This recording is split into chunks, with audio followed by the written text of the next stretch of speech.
Hello students, देखिए आज हम टेरिडोफाइट्स के संदर्भ में पढ़ेंगे अपयुग्मन और अपबीजाणुता। ठीक है, ये दो जो प्रोसेस है ये टेरिडोफाइट्स में काफी देखने को मिलती है। देखिए, इनको पूछ लिया जाता है या तो शॉर्ट नोट में या फिर डायरेक्टली पूछ लिया जाता है। ठीक है, देखिए क्या होता है अपयुग्मन।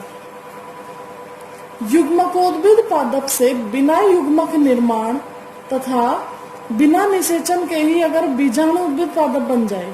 भाई, जो युग्मकोद्भिद होता है, दरअसल जो युग्मकोद्भिद पादप होता है उसमें होता क्या है, युग्मकोद्भिद पे नर जननांग बनेंगे, मादा जननांग बनेंगे, उसमें पुमणु बनेंगे, अंड बनेगा। ठीक है, फिर निषेचन होगा। सामान्य प्रोसेस ये होती है। ठीक है, लेकिन हम बोल रहे हैं कि युग्मकोद्भिद पादप से बिना युग्मक निर्माण, मतलब कि ना तो यहाँ पे कोई पुमणु बनेगा और ना ही कोई अंड बनेगा। ठीक है, और बिना निषेचन के, जब ये दोनों बनेंगे ही नहीं तो फिर निषेचन भी नहीं होगा, बीजाणुद्भिद पादप बन जाता है। भाई, डायरेक्टली क्या बन रहा है, बीजाणुद्भिद पादप बन रहा है। इसमें ऐसे बीजाणुद्भिदों का निर्माण होता है जो युग्मकोद्भिद की एक अथवा अधिक अगुणित कोशिकाओं से विकसित होते हैं। इनमें कोई पुमणु नहीं बनेगा, कोई अंड नहीं बनेगा, डायरेक्टली उनकी अगुणित कोशिकाओं से ही क्या बन जाएगा, वो बीजाणुद्भिद बन जाएगा। ठीक है, गुण, अब देखिए गुणसूत्रों की संख्या युग्मकोद्भिद पादप के समान अगुणित।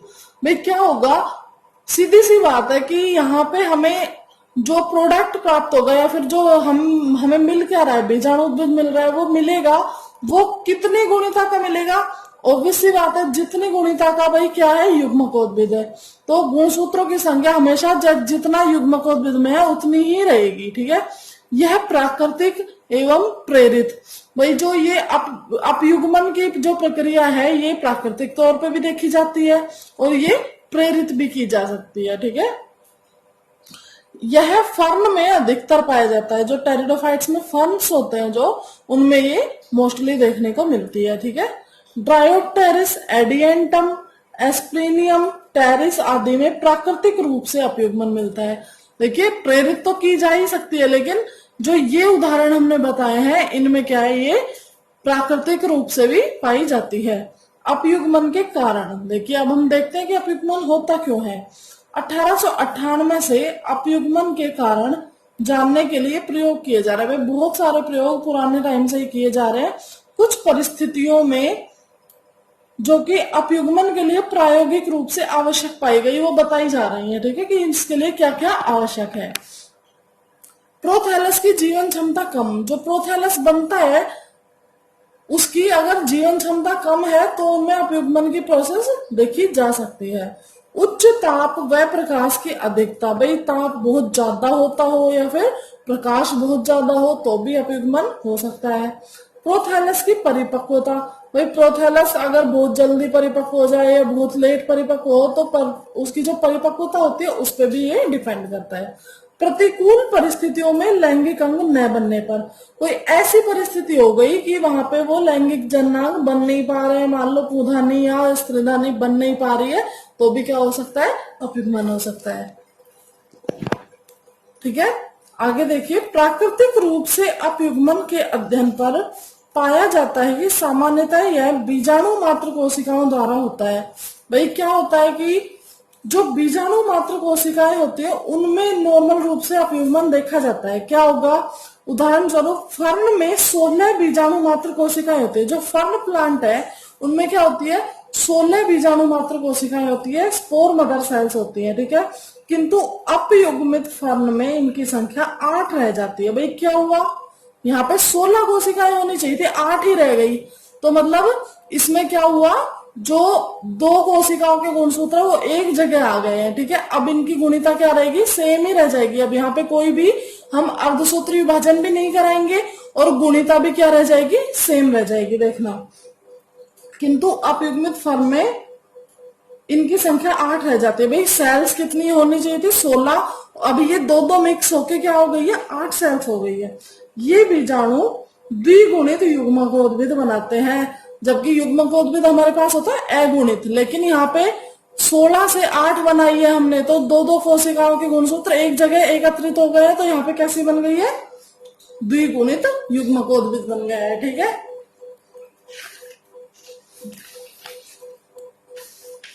आगे देखिए, युग्मकोद्भिद पर कलिकाएं बनती है। अब हमने द्विगुणित युग्मकोद्भिद तो बना ही लिया, अब क्या होगा, इस पे क्या बनेंगे, बर्ड्स बनेंगे, कलिकाएं बनेंगी, जो पूर्ण विकसित द्विगुणित बीजाणुद्भिद बनाने में सक्षम होती है।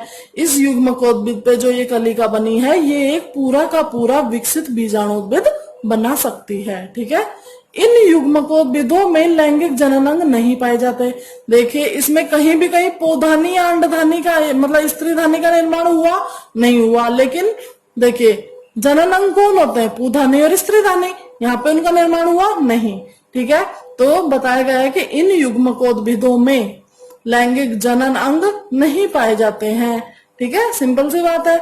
इनमें निषेचन का भी अभाव पाया जाता है। जब भाई लैंगिक जनन अंग ही नहीं है तो ना तो पुंमणु होगा ना अंड होगा, तो इसका मतलब क्या होगा, जब ये दोनों ही नहीं है तो इसमें निषेचन भी नहीं होगा, सीधी सी बात है।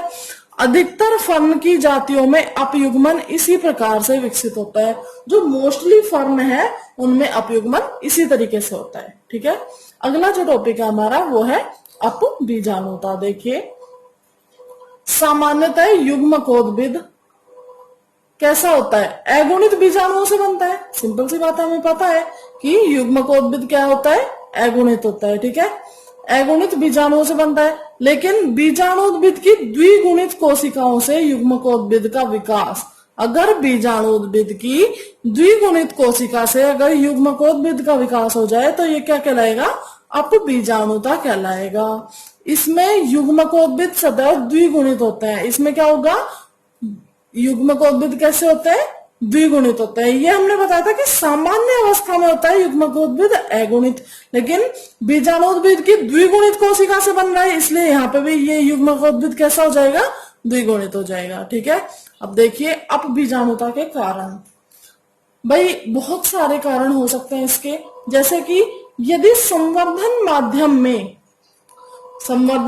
में पोषक तत्व जो इसके न्यूट्रिएंट्स हैं वो तय करेंगे कि इससे क्या बनना चाहिए। भाई इस कैलस है जो मतलब कोशिकाओं का जो ग्रुप है उससे क्या बनना चाहिए, कोई युग्मकोद्भिद बनना चाहिए या फिर बीजाणुद्भिद बनना चाहिए। देखिए कि अगर संवर्धन माध्यम में शुगर मतलब कि शर्करा अगर कम होगी, कैसी होगी, कम होगी, तो उस संवर्धन माध्यम में उस कैलस से, उन कोशिकाओं के गुच्छे से किसका निर्माण होगा, युग्मकोद्भिद का निर्माण होगा। ठीक है, देखिए अगर संवर्धन माध्यम में शर्करा कितनी होगी, ज्यादा होगी, मतलब माध्यम में शर्करा का लेवल कैसा है, काफी है, ज्यादा है। ठीक है, तो उस माध्यम में किसका निर्माण होगा, बीजाणुद्भिद का निर्माण होगा। पोलीपोडियम ओरियम पर प्रयोग के दौरान देखा गया कि प्रकाश की कमी से पर्ण को संवर्धित करने पर प्रोथैलस का निर्माण होता है। भाई अगर प्रकाश की कमी है, ठीक है, लाइट कम है, तो उसमें अगर हम पर्ण को संवर्धित करें तो क्या होगा, प्रोथैलस का निर्माण होगा, जबकि प्रकाश में रखने पर बीजाणुद्भिद बनता है। ठीक है, तो यही है अपयुग्मन और अपबीजाणुता।